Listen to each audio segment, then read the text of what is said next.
Good evening. You are listening to Policy Matters, a League of Women Voters show on WELT FM radio.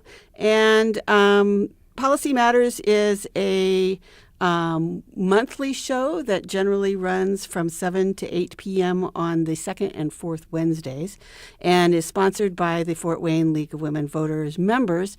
And we take turns talking about things that are of interest to us and to our community.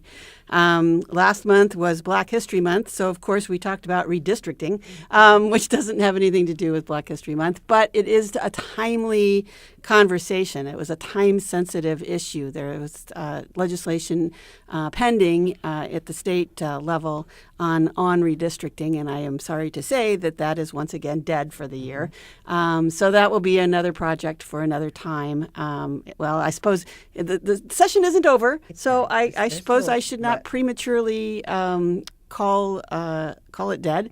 But the bill that was both of the bills that were being proposed have not proceeded. So unless there's some Hail Mary thing that I'm not aware of, that will be another issue for the longer session next month. So this month is Women's History Month, and we're going to talk about community resources, which is a timeless topic, really. We go from time-sensitive to timeless, and I think that this will be a show that we can run over and over again throughout the next century, probably, because where to go for resources is something that is essential anytime you're trying to do anything. And many of you hopefully already know about calling 211, call for help through the United Way. Some of you who've had a pothole in front of your house might have thought to call 311 to the city. This will be a little more in-depth conversation about some of the main things that people call for help about. Housing, family assistance resources, health care, jobs, and to share with you this wealth of knowledge is Denise Porter-Leathers, who has had worn many hats around the community and therefore knows a lot about a lot, and is currently with the Fort Wayne Housing Authority. Correct. And in that position has been helpful in getting folks who use those resources connected with community resources. But probably more importantly, from my perspective, is helping to make sure that the helpers know who to go to for help. Exactly. Because when you go to one place for one thing, it is so much more helpful if that person knows how to get you assistance for the other 10 things that you probably need help with as well. So collaboration, communication, coordination are all things that are so important. And in Fort Wayne, there are a lot of helpers. And sometimes there's almost too many helpers, and it almost gets confusing to figure out where to go to for what. So I think we'll maybe help you out with that a little bit. And then, of course, because it's a League of Women Voters show, we're going to talk a little bit about voter registration and the elections coming up and making sure that everybody is engaged in the political process as well as the human service assistance process. So, Denise, where to begin? There's so many things that we can talk about. And that's one of the reasons why I like talking to you. Thank you. Thank you for having me here. You and I go back a number of years. Oh, yeah. I'm Betsy Kachmar. I think I forgot to introduce myself. I was going to say, Betsy. Okay. Oh, well, okay. I know who I am. Okay.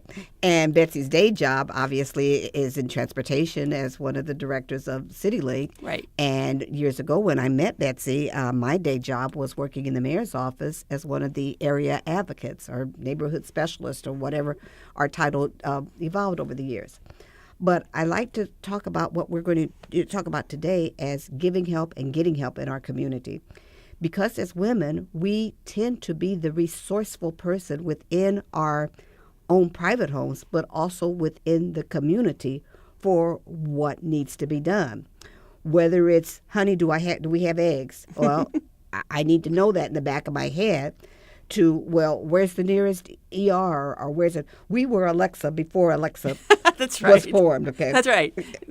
They should have just named Alexa Denise. Actually, that would have been better. That's good. But with that being said, what we've done is we've created a series of workshops through IPFW to help people who may be new to the community to know where to go for certain types of resources or what to do with them. But it's a twofold thing because it also helps people who are the caregivers know what help needs to be done. For example, when I was with the city, my mother ended up extremely ill with a form of dementia that left me scrambling, trying to figure out what can I do with her, where do we go, what sort of things like that. And back then, if you think about it, Google was still kind of foreign to some of us, okay? We had to rely on who we knew, what we knew, and put things together. We literally created our own switchboard pages, about 25 years ago. Right. And that's evolved throughout the years. And now we have various things on our websites that we try to link with one another. We use 211 services whenever possible. But we find that it's also very important to have that old-fashioned woman-to-woman, family-to-family kinds of conversations at that time to let them know that, yes, there is someone that can help you with that. Or, no, you're not the only one that this has happened to, but this is where we go from there. So what I thought we could do today, Betsy, is kind of talk in general and then get into specifics, because in general there are some things. We talked about 211 services, and we talked about what the city has with 311. But we also want to talk about faith-based organizations, because those are our hands and our hearts sometimes in our community. What government resources are out there, what community-based information is out there, and how it all works together. Some of the things that we tend to concentrate on are the big issues, whether you're in this community or not. Where you're going to live is an issue. How are you paying for it? So we did a lot of things with housing. We're finding hoarding is a big issue in our community.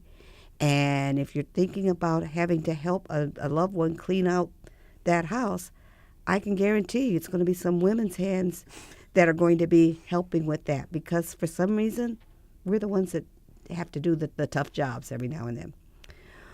We'll talk about employment opportunities, and that's still a struggle for low-income people, especially if they happen to be female, because we don't have an even playing field in some areas of our community. Right. And well, I think especially in that particular category where it's so much who you know. Yes. In terms of job opportunities. And I think that, and maybe it's just me coming from an old-fashioned perspective, but I think it's almost harder to find jobs now because the traditional places where I would go look, like in the newspaper, want ads and that sort of thing, just don't seem to be the way that it works anymore. I mean, you don't just show up and hand somebody a resume. It's all online, and it's there's it's a whole different mechanism. And I think for those of us over the age of 40 yes, or so, that's challenging because that's not the way we learned to look for a job. Right. And I think that's one of the things that we do find when we're talking about getting help and giving help. There's a generational gap in some of these series. Okay. One thing I want to bring up, especially when we're talking about women's issues and working and keeping the family and everything together, is a term that it's called ALICE. Yeah. Now, it's funny that they named it after a woman, but ALICE means assets limited, income constrained, but employed. So it's basically the working poor. That hits so much of our community, okay? Almost, 8 years ago, 2009, 2010 or so, when we were at the peak of the recession, we had double digits unemployment in Fort Wayne, and over 25,000 people were unemployed. Yeah. Now, our numbers have increased, but those people who are now working are Alice families. They're working, but they're not making enough money to make ends meet. Right. They're the working and maybe poor. Working 2 or 3 jobs. Exactly, to make ends meet. I showed a slide this morning in a presentation, and I had an icon from General Electric, from International Harvester, from Tokheim, from Magnavox, from Cypress, and I asked the people in the room, what's wrong with this picture? And you could see the divide by the age groups. Okay, people who were over 40, as we said, remembered those as some of the mainstay employers that we had in this community, and either they worked for one of those major employers or their family did. Right. Well, which made job hunting a lot easier too, right? Exactly. Because you went to 10 different places. Yeah. I was just interested actually just recently. They had updated, I think, the 100 top employers Yes. in Fort Wayne area, I guess. And and I was looking through that, and kind of the top ones I could have probably guessed. It Right. was education, Fort hospitals. Wayne Community Schools, the hospitals, maybe some of the larger employers, and then it went down way down. and relatively small companies in that top 100. Exactly. And it would be so much easier to job hunt if all you had to do was just go to Lincoln and just say, hey, I'd like to be one of the 5,000 people that work there. But it doesn't work that way anymore. Yeah, but there's two things with that. When you look at that top 100, actually, when you look at the top 10 of that top 100, half of those employers are nonprofits. Right. So that means that as we begin to look at the assets that we have in our community to build and grow our community, our major employers are tax-exempt Right. employers here. So we need to look down that list a little bit or look at more entrepreneurial sorts of opportunities for work. Right. Who Certainly ever heard- contributing to the community, Exactly. but not the tax base. Exactly.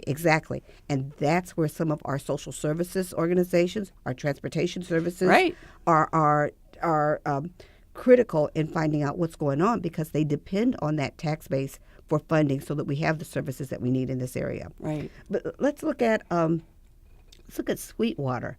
Yeah. Now, there's nobody I listening. think everybody wants to work there. We want to work there. But 25 years ago, would you have said, I'm going to grow up and work for Sweetwater and I'm going to sell music? No. We didn't have that concept. Right. Well, they were So- operating out of a house, right? Exactly. As was Vera Bradley Right. on a dining room table. Exactly. Yeah. And, so the brand chocolates, okay? So sometimes... Oh, I wanna with work a- there. Yeah, especially at Christmas. Okay. Oh, yeah. Maybe it would make me sick of chocolate. That'd be good.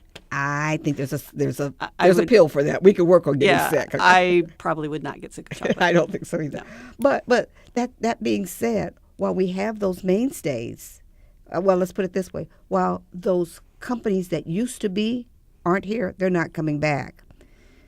We have a new generation of employers that we need to know a little bit more about. Right. And sometimes that's where that personal one-on-one, that grandma wit that women are so good at having, can help people identify, hey, that's a source that might be able to help us with this.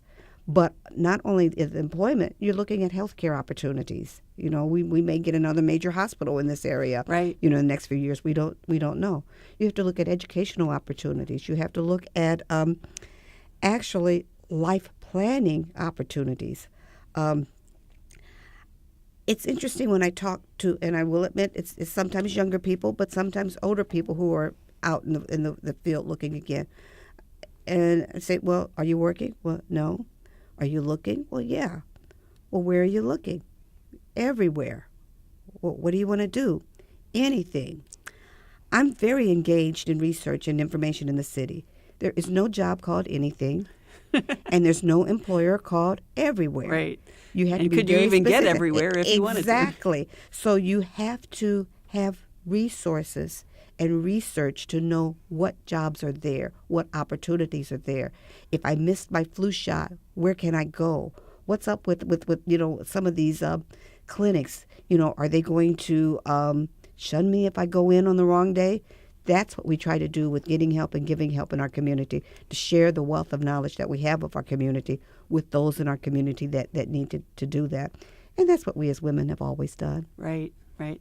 I think you brought up the Google. Mm-hmm. I am not always active on Facebook, but I find it very fascinating when somebody crowdsources something, and there's. I learn a lot. Yes. Sometimes, people come at the same question from so many different perspectives, and it's kind of fun to see what other things other people know about.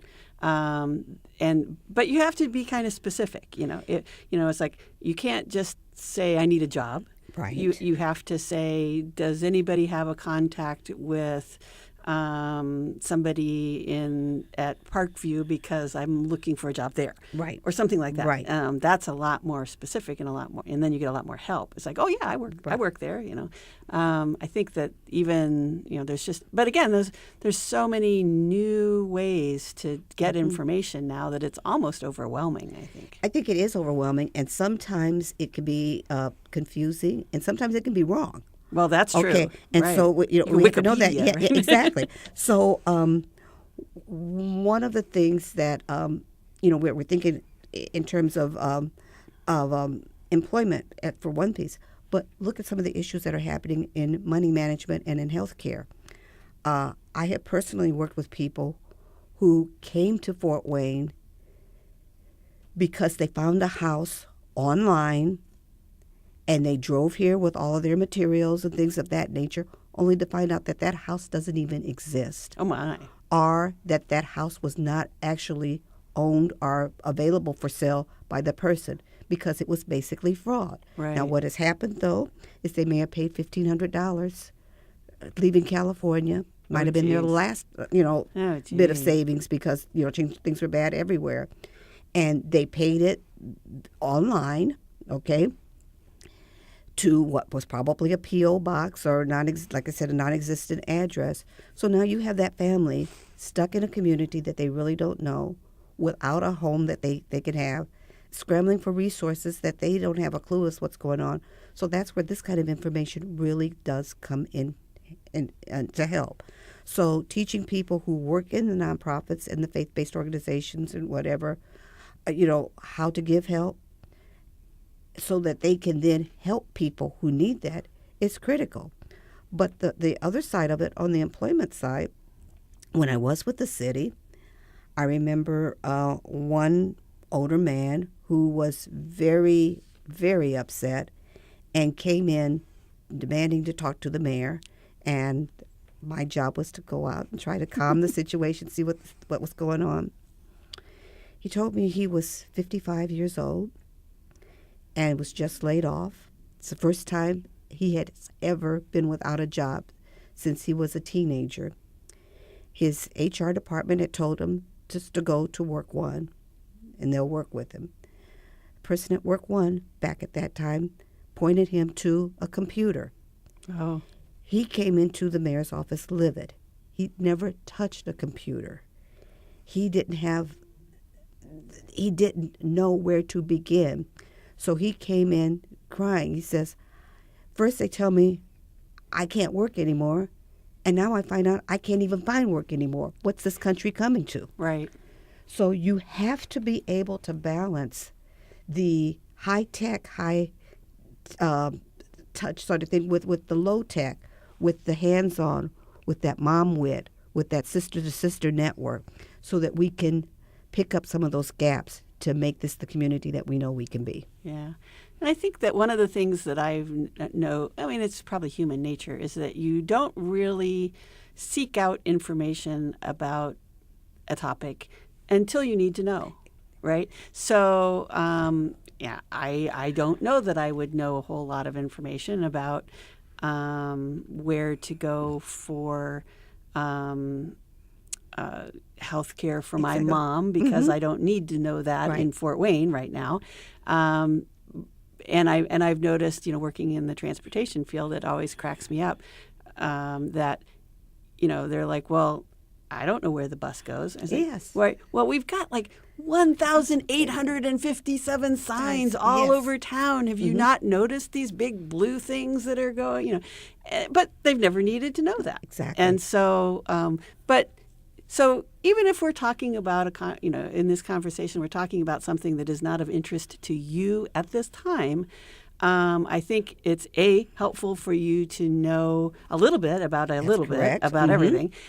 And you never know who you're going to run into that's going to need to know that information. And you probably do know somebody who needs a ride or needs a job or needs help with their mom or something. So to be a good neighbor and to be helpful, it's helpful to know that. But most importantly is you need to know where to go when you need to know. And that's one of the things that I say, in some of the classes and presentations that I do. So you're not alone. Everybody's in that situation. And just knowing where the help is sometimes can be difficult. We start with 211, but people like me and others that do this sort of thing try to work where we are. I'm one of those women, and I think some of you out there are that way too. I can't go to church and get out to the parking lot with someone saying, Miss Denise, come here. I need to talk to you about something. Can you do this? I need a roof on my house, or something that I need help with the electrical bill, or things of that nature. And as women, we are caregivers, but we are also the people who are, like they said, the resource monitor. Yeah. Well, I just had that happen at my church the other day too. Our minister actually sent somebody to me. Right. And I'm like, well, okay. She had a friend whose daughter was recently sent to prison. Yes. And for some reason or another, my minister thought that I would know a lot about that. I haven't been to prison, but I didn't know a lot about that, except that I think the connection was that he knew that I knew folks at Blue Jacket. Right. Okay. And so, but at least he heard of Blue Jacket. Well, and he heard me talk about Blue Jacket. Okay. And he knew what Blue Jacket was, and that has to do with prison. So he put that together somehow. It has to do with coming out of prison, and it's expanded a lot beyond from that. It's people who have been incarcerated, when they come to the community, have a friend in Blue Jacket because they will help them with employment and other issues. Right. So you don't have to have gone to prison or be incarcerated or even have been arrested for anything to get help from Blue Jacket. And they have a really nice selection of clothing. But at any rate, so and you don't have to be associated with that to shop there. But anyway, so I said, well, I did know about that, but that isn't what the need was at that moment.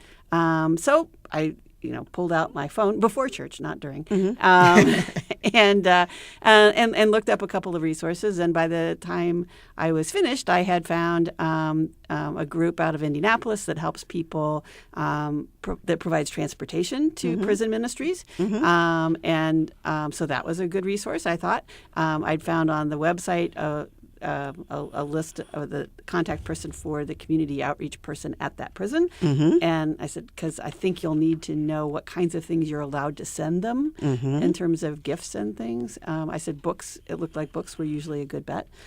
So it is fun, actually. I mean, it's like a scavenger hunt. Well, it's interesting because one of the things that I ended up doing when I was in the mayor's office was working with the program when it was a parallel things that were going on at the time. We knew that we were having an influx of refugees and immigrants from the Burmese area, the community. And we had little mini fairs of social services agencies coming together to pull resources together and let people know what was going on with that. And I think at that time we were looking at about 800 people that were going to relocate here to Fort Wayne. But at that same time, we had over 1,200 people identified as returning as ex-offenders from an institution. Usually it's a penitentiary, may have been Terre Haute or one of the places, coming back to the Fort Wayne area. Right. Now, these are people who had been residents of the Fort Wayne area before, perhaps had relatives here, and had legally done their time. So they've paid their debt. Right. Which, by the way, a plug for legal women voters, they can then vote. Yes. A lot of people don't realize that. Once you have paid your debt to society, you may vote. Right. And so we've actually tried to go into the Allen County Jail and make sure that people are registered to vote. And while until you have been convicted of anything, you're certainly eligible to vote too. So if you're pending sentencing or whatever, you can vote absentee if you're eligible to vote, right? And not able to get to the polls. Right. So just a plug for that. Right. So And like I said, you'll do a very good job of educating them of who's running. Right. But in that scenario, we found a couple of things that were, oh yeah, that's a problem kind of holes. Okay. State of Indiana had custody of the person while they were, in the institution. But when they were released without ID, without funds or whatever. And then you wonder why the recidivism rate is so high. Right. What are they going to do? Okay. Yeah. The state of Indiana knew who you were when you were in prison. The least they could do is issue you a state-issued ID to get out. So that's one of the things that our collective community actually was able to change, so that they actually, it's an odd kind of word, but it was called an inception, like a reception center in a facility. So once somebody's been incarcerated, they go through this process, and their ID and possessions and things of that nature are put and hold for them, and they're issued a new ID based on that, because we know we've got fingerprints and everything. Right. That makes so much sense. So it's much easier to find a job if you have ID. Right. Okay. Oh, and do everything. You need that to vote. Vote everything. Exactly. So that's what right. To drive a car. Right. As a community, these glitches, if you will, these holes will only be solved when those of us in the community continue to talk with one another after church, after PTA, at various grocery store or whatever, because no one in this community should feel like no one cares about them or there's nothing they can do. We have more food pantries than we have grocery stores in this community.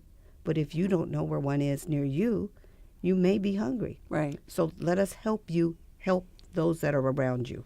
Right. I think that is critical. And again, that's another piece of information that unless you've needed to find a food pantry, you might not know where they are. Exactly. But 211 can easily tell you. Those are the kinds of questions that are perfect for 211. Right. And if you've never seen what it looks like in action in food pantries, drive by Community Harvest on a Saturday morning, or the Salvation Army building on North Clinton. You will see people wrapped around that building because they are working, but they still don't have enough money to pay for food and the other things that you need to have in this community. Right. So that's where we all need to come in and be a help. Yeah. I think that, just in a plug for food pantries, this time of year is oftentimes a low donation time of year. People do a lot at Thanksgiving, at Christmas. They think about that. And I know that, if just put in a plug, oftentimes cupboards are a little bit they're very bare this time of year. So if you think about it, next time you're at the store, pick up a few extra things and give them to your favorite food pantry. Well, I'll say, actually, plugging off of your plug here, okay, from the Fort Wayne Housing Authority, we know by definition we have extremely low, no income individuals and families that live with us. And while they may be eligible for food stamps, which is now the SNAP program, or various things like that, that's hard to stretch. So each month we do a community dinner at one of our sites. The site this month will be River Cove. Last month was McCormick. Next month will be Brookmill Courts on the southwest side. So we're rotating, and we work with faith-based organizations, other community organizations, Community Harvest, to come up with the menus and the foods and things of that nature. And we're actually physically feeding people. But while we've got them together there, we're actually talking to them about some things that they can do to become more self-sufficient. We talk about job fairs and job opportunities that might be available. We talk about child care, and right now we're on a big pitch for 21st Century Scholars programs and FAFSA. I've seen too many kids not apply for FAFSA. That's federal aid assistance, so that they want to go to school, but no one ever taught them the process of what you need to do to prepare to go to school. So in a lot of cases, we have parents in our public housing situation and other low-income situations who have maybe been taken advantage of by some of the for-profit higher education schools. Oh, okay, right. so now you see someone who's got $30,000 in debt for a From student degree loans, or yeah. a certificate that they can't even get a job to pay Right. a wage. Something wrong with that, and that's where our help is needed to Right. help them through these processes. Right. Well, and there are resources for families that have found themselves in those kinds of situations, Yes. either because of educational expenses or healthcare expenses. There are quite a few places in the community that will provide free counseling Exactly. and classes and things like that. Oftentimes over food. I mean, food is a great way to Exactly. bond. Right. So when you mentioned that, I know that, and there's a lot of kind of new programs popping up yes. that are so All the hard time. to keep track of. I know that Parkview and the St. Joseph Foundation have partnered to do the Project Heal, which is a feeding ministry Right, kind of right. program where you Grant just opened up again this week. right, where you can host people in your church or in your organization and teach them about healthy eating and healthy cooking and gardening and all sorts of kinds of resources like that. There's just an amazing amount of things out there. Right. If you just know where to look. Exactly, and that's what we try to do is help you focus where these things are. Someone asked me, how did I start doing this? I said, well, I'm old and I'm nosy. Okay.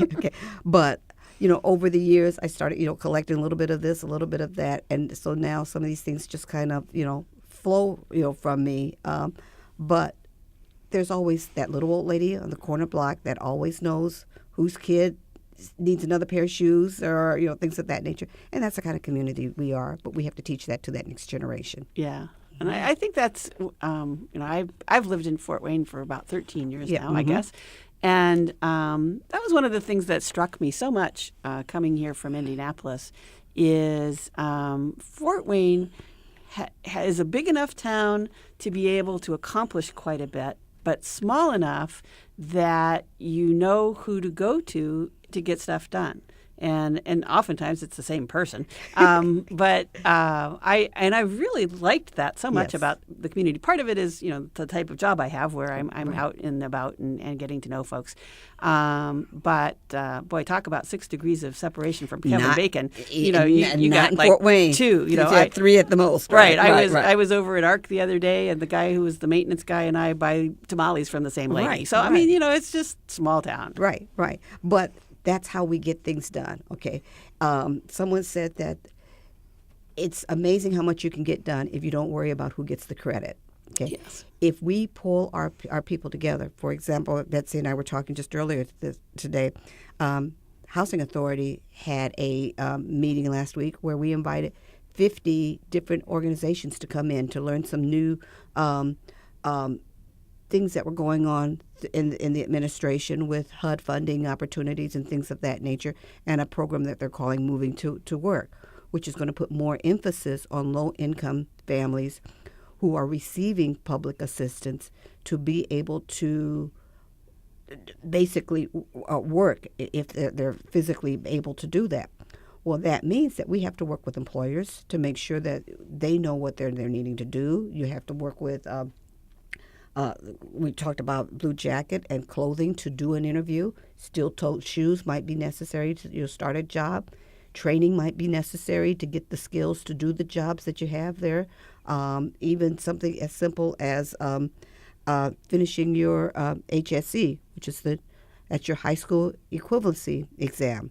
It's harder than the GED, and there's a cost for that.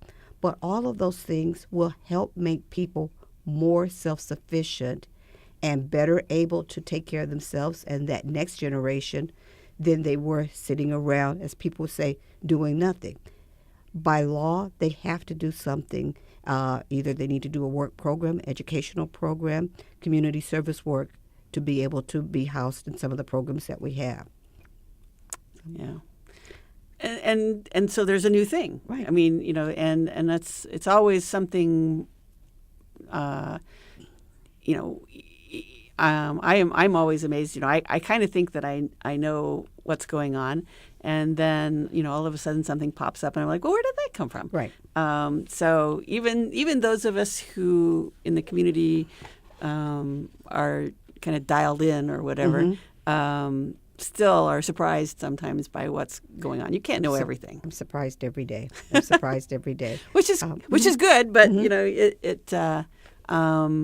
and just like it is more, there are more ways to get information. That almost makes it sometimes more difficult to know everything. It does because you can. It might have been on Facebook, but you didn't see it on Facebook, right. Or it might have been in the newspaper, but you didn't read the newspaper. Right. But you and I are old enough, and some of your listeners are. I remember when I first started working for the city, I had to get a written, written permission from my supervisor that I could have access to the internet.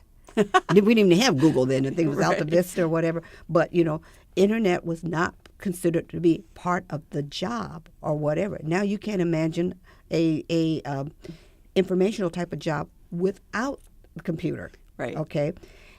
Yet we still have some of the glitches in our community with connectivity, and whether you're using Facebook or Instagram or Twitter or tweeting and stuff like that, sometimes we get confused with the activity of sharing with activity of doing.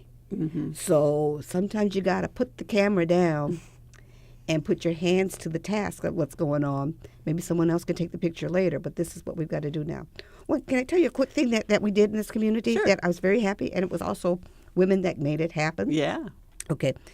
From the Housing Authority's point of view, we have 4 sites that are primarily senior sites. They're the high-rise buildings that we have. Tall Oaks on the south side, North Highlands on the west side, Beacon on the northeast side, and Brooklyn Manor, which is southwest. Okay. And we would try to do some services. We're not a nursing home. We're not a assisted living facility, but we are public housing.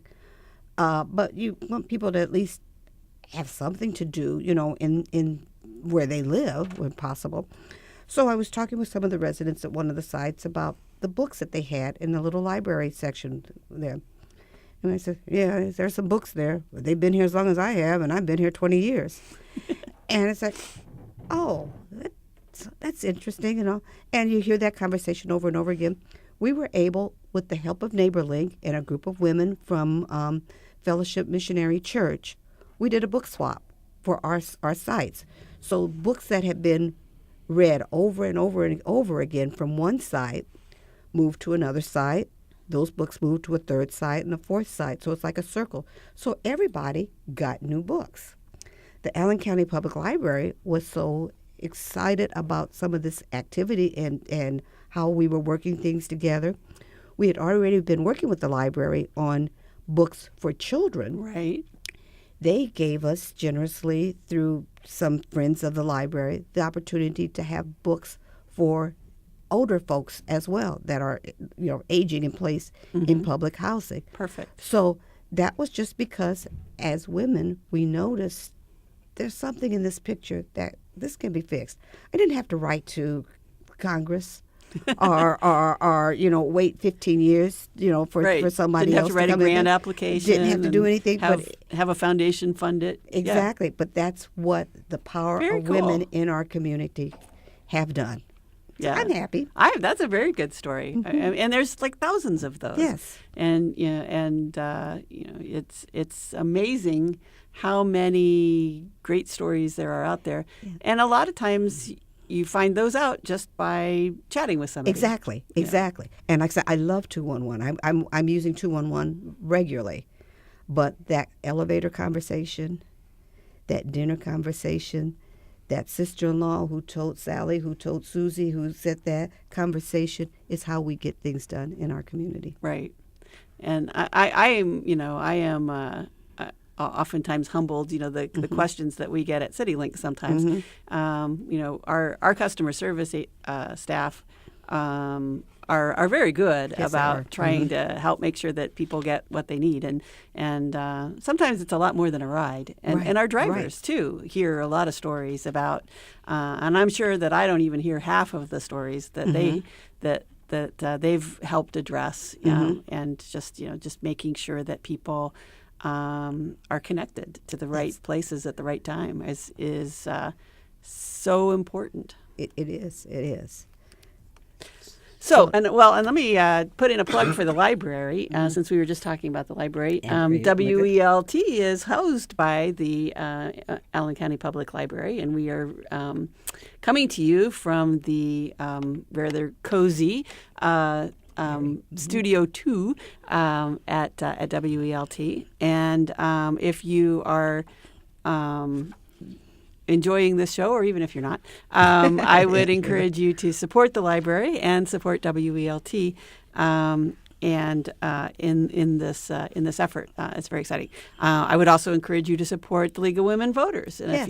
if you find that these talks are interesting. We talk all the time. Yes, we do. And meet monthly, usually, involved in helping people get registered to vote, trying to do some candidate forums coming up, and participating in partnership with a lot of other community organizations that are trying to make sure that we have an informed citizenry and an engaged citizenry, so that people are able to make good decisions about their elected officials when they have the opportunity to do that. League of Women Voters is nonpartisan.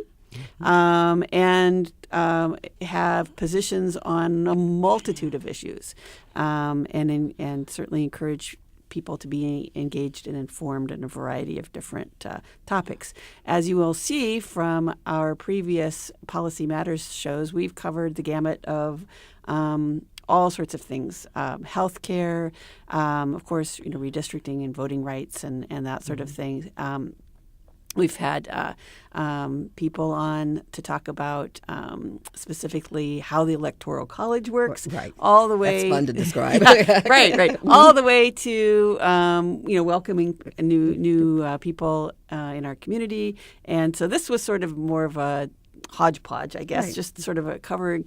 How do you get help? How do you access resources? There's lots of resources in our community that people may just not know about. What would you say is the number one request for assistance around here? I know you don't work for 211, but what do you think, or just from your perspective, what are the things that people are asking about most? It depends, and some of it is seasonal, Right. and it kind of depends on what's feeding into your line of work. Okay. Homelessness is always one of the top calls that 211 gets, Right. because what happened? Homelessness could happen to anyone, and it does happen to people who are working, especially low-income workers. There's just not enough money, to pay the rent, put gas in the car, put food on the table, Right. and you keep thinking, well, I'll catch up. Right. And Well, catch up and there's also, we talk about kind of food insecure families. Right. There's a lot of people who are housing insecure as well. That Exactly. are maybe living at a family member's home or on somebody's couch. Couch or, surfing is a term. Yeah, It's like, exactly. oh, that's interesting. Or, Okay. Mhm. Yeah, or in their car. Right, right. Yeah. Last night's This Is Us TV show on NBC. Yeah, I watch TV too. That's okay. good. But they actually had an episode where a woman and her child were sleeping in the car again because they hadn't been able to pay the rent and they had no place else to go. Right. That happens in this community. You and I were familiar with the transit loop that the CityLink has at the Fort Wayne Urban League circle. Okay, as I would leave that area night after night, I would see certain cars that were parked in that area. CityLink doesn't run at night and use that loop, Right. but there were homeless people who were parking their cars in that little drive, just close enough that they could pick up Wi-Fi signal, maybe from one of the businesses that were there. Yeah. But it was a safe place for them to stay until they got themselves together. So housing is one of the biggest things that they ask. I have a sheet here, and I'm trying to see if I can read. Emergency shelter is one of the things like that. Services for school. United Way is very big right now with getting kids ready for the on my way to pre-K. Right. The right. pre-K components, right. getting the earlier kind of components. But I'm trying to see if this gives more homeless data, because that's really what they were looking at for this particular report that I happened to bring here. But those various things that we talked about were there. Expungement programs. And I think you guys have worked with some of that sort of thing. So it's always a big issue in this community. So for those people who don't understand what that might mean, is it trying to get something off your record? Yes. So if you have even speeding tickets or something like that, where you've had too many, that it would actually be affecting your ability to get a job. Right. There are ways, and I think the Volunteer Center has been involved in that. Yes, there are RSVP. Yeah, RSVP, has a program that will help people get through. Okay. And that's something that really requires some professional assistance with. It does. You can't be your own lawyer on those kinds of things. And so there are, people who are willing to work at, lawyers that work for free, volunteer, right. to help people get through that system. So some of those things are just complicated and require a lot of extra work. But if you don't know that that's available, you wouldn't know to miss ask out for that on that help. opportunity, Yeah, right? But some of the things that people ask are more of the fun side, the lighter side of Fort Wayne. I had someone just this past weekend ask me, why is it called a Summit City? There's no mountains here. You know? Call 211 and ask them about that. Right. So that's the kind of things that we talk about. Being the high point on the old Erie Canal. Right. It was important, for the transport of goods at that point. So it was the summit or the high point. Right. They ask about Mad Anthony Wayne, and they ask about, is Johnny Appleseed really buried there? They ask constantly about when the next festival is. Oh, that's important. In Fort Wayne, we have a festival every week. Yes. So it's like we party here. Oh, we're happy, with that. But some of the bigger ones are there. But one that I'm very, very happy to mention here, as we talked about the diversity of the community, and even though we're a Midwestern community, we have a very, very diverse population. The Three Rivers Festival is going to actually use the other side of Headwaters Park this year for the International Festival. So there's an opportunity to have a worldwide trip within Headwaters Park and really get to know other parts of Fort Wayne that you may not know, especially with the food. Yes, Okay. yes. That's great. Well, they've had that in the parking lot over. They've had it this far, so it's going to be big enough to take over to I think that's the west side. West side. That's yeah. the west side. Over where the pavilion is. Yeah, Or the other the pavilion. Rothschild pavilion. Yeah, that's the one. Yeah. That's the one. That's cool. That's great. Yeah, so that'll Okay. be even a bigger deal. Okay. Well, and there are so many ethnic activities, and Exactly. and it is sort of amazing that to even find out about all of those. I know that Current, I think, is sort of the new community calendar that they're working on. They're trying to do that, right? We've tried that like number of times. Everything all at the same time. Yes. I know that would really be awesome, because Yes. I hear about things after they've happened, and I'm Right. like, oh man, I would have Right. done that. Right. So that even just that kind of communication is important. Really helps. And that's one of those funny things that we've talked about for years that you couldn't do 10, 12, 15 years ago because you didn't have the connectivity electronically to do some of those things, okay? But now you do, but now you're almost overwhelmed to figure out, well, how do I put this in there and that, and how do I say, well, these are for children and these are beer fest, and Right, this there's it's so much going on. stuff. Yeah. So that's why we still need our neighbors. Right. We talk to each other. Oh, we go yeah, with that. So they'll do a balance of and both. Facebook will actually do a really good job of even letting you know whether any of your friends are planning on going or Exactly. not, because if they've Exactly. bothered to like it or say they're going. Yeah. But even then, still, it's Right. a personal invitation is certainly much more Okay. effective. Yeah. Yesterday, I did something with a group of residents that is really in our part of what we do in Fort Wayne, is we made our own family trees. Oh, yeah. And that was a good opportunity for people who've never thought about going to the library and looking at the genealogy department to get an inkling about what it is. Now, mind you, some of these people are they're a little bit older than I am, and I told you I'm already an old lady. And it was the first time that they had ever had an opportunity to talk to one another about the old country, our languages that were spoken at home, and things of that nature. Right. Fort Wayne is embracing. We're able to do these things, but we have to have these dialogues and this opportunity to talk with you and others. But and I think that is a good example. I've never done that. I mean, I come to the library a lot, but it's not. I know that we have a world-class genealogy center, but sometimes you just don't even take advantage of the things that are available in your own backyard. Exactly. I know people that live up in the DuPont area that never come downtown, right, and do all of the cool stuff that's going on downtown. Right. It's like they're like, "Where's Calhoun Street?" And I'm like, "What?" Right. So come on down. Be part of the party. There's all sorts of new things happening, and take a little time to find out about the fun stuff, not just the everyday hard stuff that you need to know. But I think that's important. We're getting close to being out of time. Anything else you want to be sure that we talk about that we haven't mentioned yet? I want to make sure that, like I said, obviously you can Google some of this stuff, but specifically you mentioned the website that you'll put some of these things on. Yeah, we're going to put this show.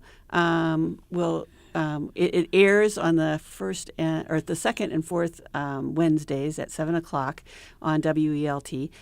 WELT archives its shows, and you can find them on Radio Free America and through the.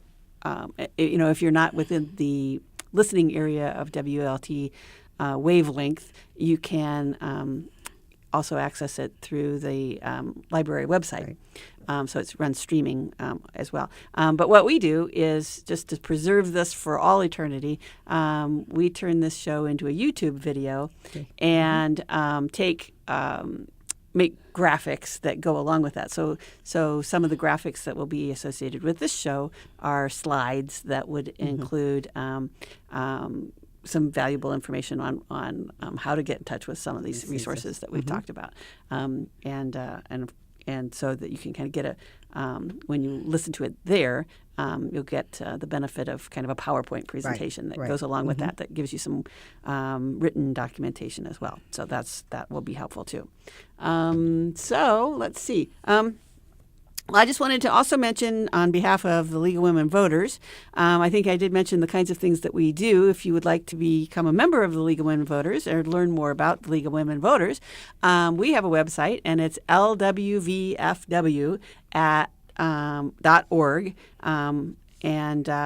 Like I said, this program will be posted there in the next few weeks. And there's lots of other information on things you can read, and redistricting, and information about the Indiana League, as well as the National League. And you can certainly go to their websites as well. Membership is $50, and you don't have to be a woman to be a member of the League of Women Voters. We have several men and families that are members as well. So I think that you will find that interesting, and hopefully you can join us. If you're interested in learning more about WELT, maybe you'd like to have a radio show, or maybe you would like to have us talk about something in particular on our radio show, please let us know. And the WLT is a non-commercial, listener-supported, member-controlled community radio station that broadcasts here in Allen County from the studios of the downtown branch of the library, and is primarily volunteer operated, and is designed to promote communication, education, entertainment, and understanding by providing quality programming and services to the Fort Wayne community. We serve as a forum for both public discussion and on a variety of issues, as well as musical and cultural experiences. So we try to do our best to give you a variety of information as well as entertaining things. And it really is a pretty cool resource that our community has, as well as the Access TV station as well, which is also pretty cool. So hopefully you are listening to this. We will close by saying call 211. Yes. With any question that you might possibly have. They will know the answer, or they will know who does. That's right. If you have an issue with city services, call 311. And if you have information that you would like about public voting issues or elected officials or anything about that, League of Women Voters has a 411. It's a Vote 411, and it takes you to a place where you can find a lot of information about voting. If you are not registered to vote, or if you want to check and see if your voter registration is current, you have your address current, is indianavoters.in.gov, and they have a new program where you can now text the words to vote, and that would be 28683, and it will take you to that same place. So I will remind you that April 30th is the deadline for absentee ballot applications. May 8th is the primary election. October 9th, voter registration closes for the general election. And October 10th is the first day to vote absentee in person for the general election. So keep those dates in mind. If you are not registered to vote, I would encourage you, as soon as you stop listening to this show, go to indianavoters.in.gov and get that taken care of. It's very easy. You don't need to do a thing. All right. So thank you, and we'll talk to you all next time on another interesting topic on Policy Matters.